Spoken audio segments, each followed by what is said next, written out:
Son günlər sosial şəbəkələrdə əsas trendlərdən biri sublimasiya olunmuş, yəni dondurularaq qurudulmuş meyvə-tərəvəz və dondurmalardır. Təbii halı ilə müqayisədə qat-qat baha satılan bu məhsullar bazarda 30-150 manat aralığında alıcılara təqdim olunur. Xüsusilə TikTok platformasında bu məhsullara maraq xeyli artıb. Bir çox tanınmış şəxs dondurularaq qurudulmuş meyvə-tərəvəz və dondurmaları alaraq onların dadını və keyfiyyətini qiymətləndirir. Bu da trendin daha geniş yayılmasına səbəb olur. Mütəxəssislər isə xəbərdarlıq edirlər ki, bu tip qidalarda su miqdarı azaldıldığı üçün şəkərin konsentrasiyası yüksək olur. Həmçinin mədə-bağırsaq xəstəliyi olanlarda bu qidalar qastritə, qıcıqlama və ağrılara gətirib çıxardır. Xüsusən şəkər xəstəliyi olanlarda və yaxud da dişlərində hər hansı ciddi kariyesi olanlarda problem yarada bilər.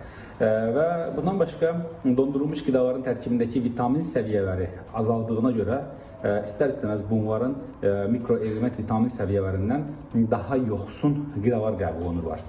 Bəzi dondurulmuş qidaların tərkibinə isə əlavə şəkər əlavələri və yaxud da aromatlar qatılır ki, bunlar da qatılan aromatın əlavənin tərkibinə görə onkoloji xəstəliklərə gətirib çıxarda bilər, endokrin digər problemlər gətirib çıxarda bilər.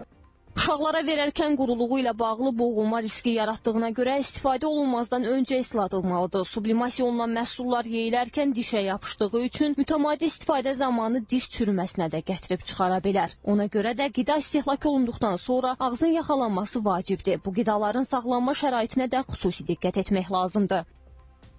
Mənfi 40 dərəcə Selsi temperatura qədər dondurula, ondan sonra vakuumlu şəraitdə sublimator avadanlığı vasitəsilə yekun hazır məhsul halına gətirilməlidir. Mütləq satın alınan yerdən fərqi yoxdur. Bu onlayn şəkildə satın alınır və yaxud hər hansısa pərakəndə satış müəssisəsindən satın alınır.